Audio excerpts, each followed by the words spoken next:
Well, it's time to transplant some tomatoes. I'll be transplanting them on this section here that I prepared some time back. And you see, for tomatoes, I'm yet to settle on a variety. So for now, I'm just trying to experiment, with different varieties to see which one will do well in this region in terms of production and, of course, even disease resistance. So I've been trying out different varieties and to see which one performs, and then I see which one I'll settle on. These beds, I prepared them like almost like a couple of weeks ago, but it has been raining heavily, so I couldn't transplant them then. I didn't want to work on the soil when it was, wet. So, but today at least I can see the sun is out, but not for long, of course. According to the forecast, they're expecting some rain. So, I want to quickly transplant these tomatoes on these beds. But before then, what have I done so far in terms of this bed preparation? What I've done, I added some goat manure, then slightly tilled these beds, so that I can incorporate the manure, mix up the manure with the soil, and then leveled up everything so that we can have these neat beds. And even with the rains that have been raining heavily, you can see that the beds are still intact.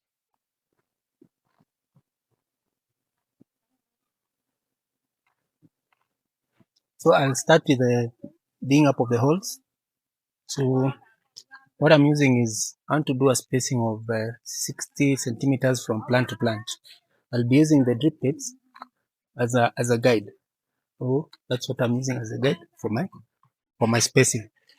From experience, from the last sample I tried, I was doing 60 centimeters from plant to plant, but I did 2 rows per bed, and it really gave me a hard time because the production was so good. The plant was, it became difficult, to manage the crop in terms of weeding, in terms of staking, and in terms of pest and disease management. So now for this time, because I want just to check out how this variety will do, I'll still do the 60 centimeters spacing from plant to plant. But this time I'm just going to do 1 row. Reason being, number one, in the rainy season. So I want to give this plant enough space for aeration, to keep away, to prevent fungal diseases during these wet and rainy conditions. Again, I want to see, ensure I give the plant enough space, for optimum production, that I can be able to check out how well it performs, and again make it easy for management in terms of supporting the crop, the staking, and as well as pest and disease management, and also weeding. So that's what I'm working on here. So using the drip tape as a guide, I'll be digging up the planting holes at 60 centimeters spacing, right at the middle of the bed, and that only be doing that 1 row a bed.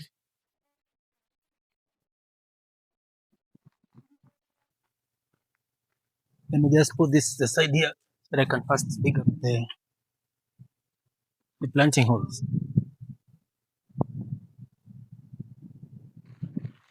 So now, with the bed preparation, once you prepare your beds, if you're tilling or once you prepare your beds, I said it's advisable to let the bed settle for a few days or so, and if possible, even a week or two. Reason being, see what that helps with is, you get a few advantages of that. One being, you reduce the air pockets in the soil. See, because if you do the tilling, you have that loose soil. Depending on the way you've done your tilling, you have that loose soil. So the loose soil, it reduces the root to soil contact when you plant the soil. So you want the soil to settle, that you can have proper root to soil contact, so that your crop can do well. The other reason is, to avoid the soil from sinking. So you prepare the bed during the dry season, you can do some watering, so that you can let the bed settle, so that it does not sink. The other advantage is whatever you've added, maybe for example manure, or compost. For a good example, like manure, if you added manure that is not fully decomposed, you give it time to, for the the biology to work. You give it time to for the fertilizer to for the manure to decompose, so that it doesn't, like burn your roots, your tiny roots that you transplants that you transplanting, because that gives time now for the the biology to do its work. And then also the other advantage is the weeds. So there's something called a stale bed, whereby you prepare your bed. So once you do your tilling, you dig up some dormant weed seeds that were there, and once the weed seeds get they are watered, or also like now when it's raining, the weed seeds will sprout. Even on my case here, I can easily see that the weeds, some areas the weeds have already come up. I'll be doing that. So what you can do, you can, before you do your transplant, you can scrape off the weeds, and that will give the transplant a head start. And more so, especially for direct seeded crops. You see, now you prepare your bed, let the young weeds come up, scrape them off, and then now you can plant your crop. That will give it a head start. Before now the new cycle of weeds come up, the crop will have already come up. And if it's for the transplants, the transplant will have already picked, and it will be easier now to manage the weeds. So let me proceed with the digging of the holes. Now we'll be transplanting our tomatoes.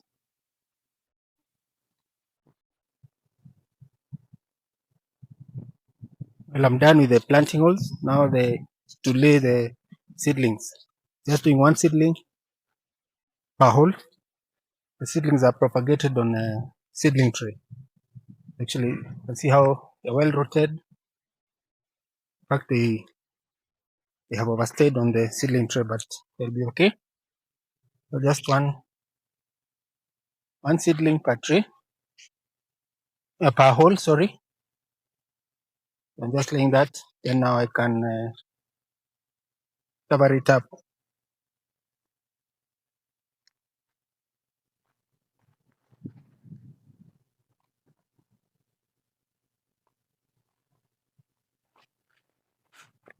So for the seedling, you need to make sure you put it in as deeply as possible. And you cover up like that gently. Yeah, as deeply as possible. See, reason being, see, for tomatoes, there's some tiny root hairs you see on the stem here. See, with a good rooting system, plus now this, all this will be roots. So if all these are covered into the soil, they are small to hairs that are on the stem, they'll all be roots. And of course, with a good, the larger the rooting system, the better the crop will be able to feed, and the healthier the crop will be. So ensure I plant it as deep as possible. It's like that.